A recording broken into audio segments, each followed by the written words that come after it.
Hello everyone, and welcome to this new video series on the Korean War. I'm your host, Ron May, author, historian, and speaker on war history and the stories of those who served. This is episode 3 on the Korean War. No matter the war, communication between combat units in the field and their headquarters is essential. The Korean conflict was no different. Executing combat operations required good communication, or what the military calls comms. Typically in the field of combat, there are comms between squads, platoons, companies, battalions, regiments, and divisions going, well, all the way up to the top. In the early 1950s, during the Korean conflict, the comms came primarily via two methods. One was by field telephone.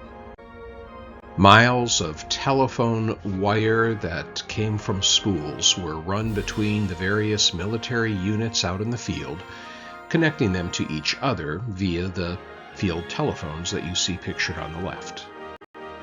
The other method of communication was via radios, which transmitted to other nearby radios on channel frequencies. Both methods had their limitations, but both were essential pieces of the communication requirement. Paul Mason of Mooresville, Indiana, was familiar with both types of communication. He was drafted into the Army in January 1952 in the middle of the Korean conflict. Mason spent 16 weeks in basic training at Camp Roberts, California, and following his training he was assigned to the Army's 45th Infantry Division, arriving in Korea in July 1952. I did some training and then moved up to the line, remembered Mason. I had my choice of being a BAR man, that is the one who carried the Browning automatic rifle, or the commo man, that is the one who maintained the communication wire. I chose commo.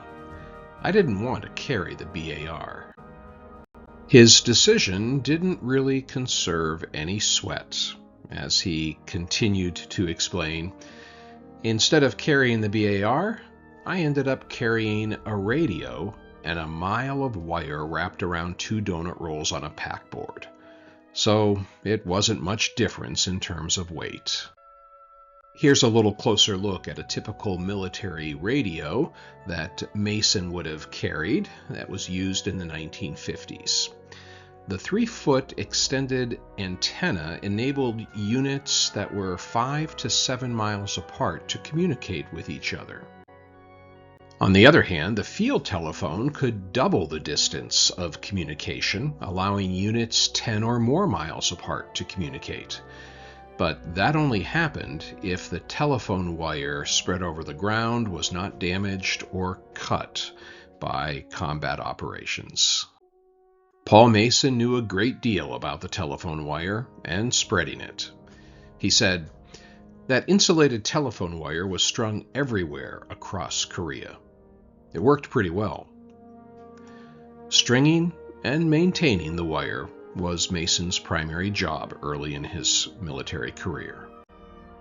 Mason explained that a commo man had to go out on every patrol to lay or maintain the field telephone wire connecting the platoon to the company headquarters. And as there were only 2 commo men in Mason's platoon, he got plenty of action on the wire.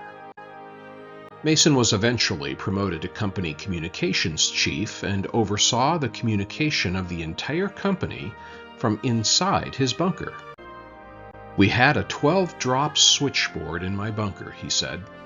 It was wired to the command post, to the switchboard, and to all 4 platoons.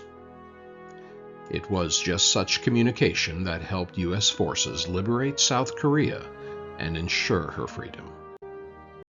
Mason stayed in Korea for almost 11 months and moved up in rank from private first class up to staff sergeant. I never was really scared except the night before I came off the hill for the last time before leaving Korea, he said. We had a radio conference between the platoons and headquarters. The company commander asked each platoon if they saw anything out there.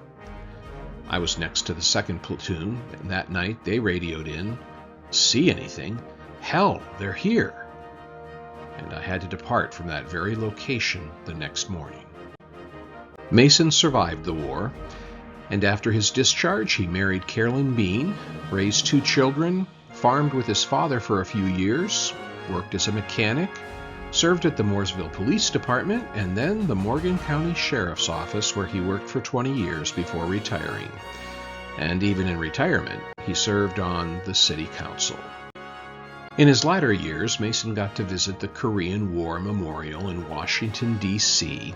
as a veteran on an Indy Honor Flight. Paul Mason died in 2023 at the age of 91. While most servicemen were looking out for North Korean and Chinese forces during the Korean conflict, some were on the hunt for Soviet submarines, which were actively on patrols during the Korean conflict. Such was the mission of the USS Bataan, a light aircraft carrier named for the infamous peninsula across from Manila where thousands of U.S. and Filipino forces attempted to hold out from the advancing Japanese forces in early 1942. The ship had been used extensively in World War II and had been recommissioned in 1950 in response to growing tensions with Communist Soviet Union and China. With the threat of Soviet intervention in Korea, the Bataan deployed 3 times to the East China Sea during the Korean conflict. As you can see from the map, the East China Sea is bracketed by China to the west, Korea to the north, Japan to the northeast, and the Philippine Islands to the southeast. A sailor by the name of Robert Marine from Mooresville, Indiana, was on board for the ship's 3rd deployment in October 1952. Robert Marine enlisted in the Navy in 1950 when the Korean War began.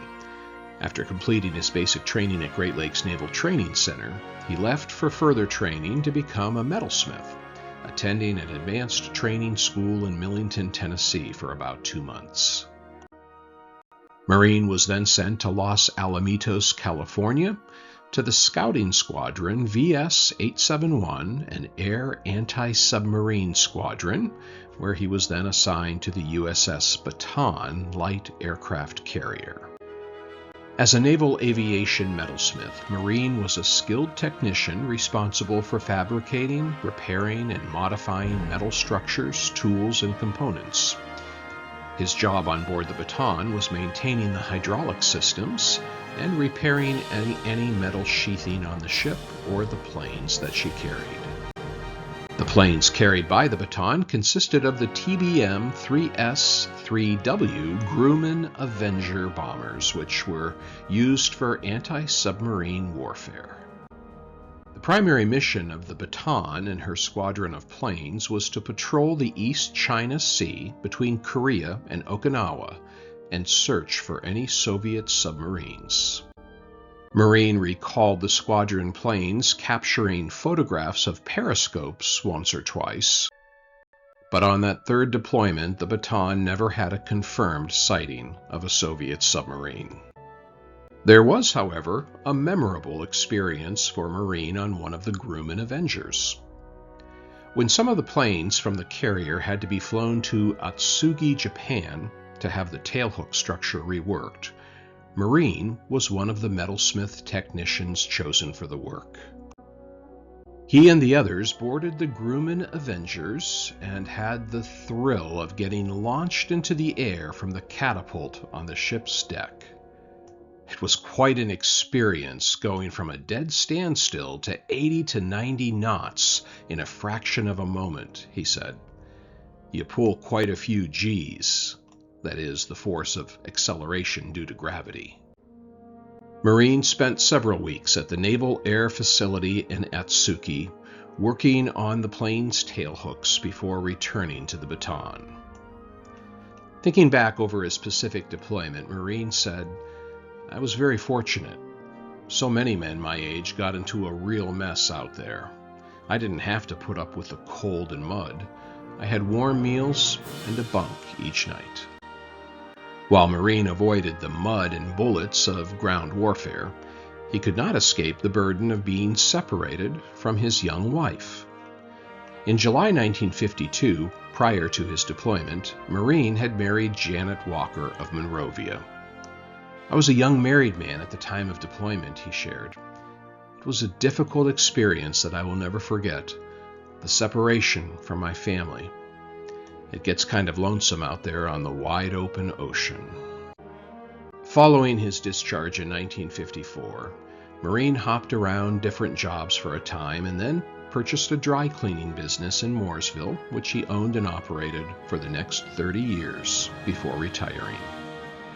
Marine and his wife spent 24 years of retirement enjoying their family before his death in 2019 at the age of 88. If you enjoy veteran stories, check out my World War II trilogy, Our Service, Our Stories, Volumes 1, 2, and 3. The books are available for purchase on my website, ronaldpmay.com. To contact me for questions or to schedule me for a speaking engagement, email me at ron@ronaldpmay.com. Also, be sure to check out all my other videos on my YouTube channel at World War II History and Stories with Ron May. You will find a link to my videos on the YouTube tab from the homepage of my website. Please consider liking and subscribing to my channel. Thanks for tuning into this episode. Please share it with others who you think may be interested. In December 2026, I will resume the World War II series, which will be entitled World War II at 85, and it will be a look at the first 2 years of the war. See you next time for Episode 4 of the Korean War and those who fought in it.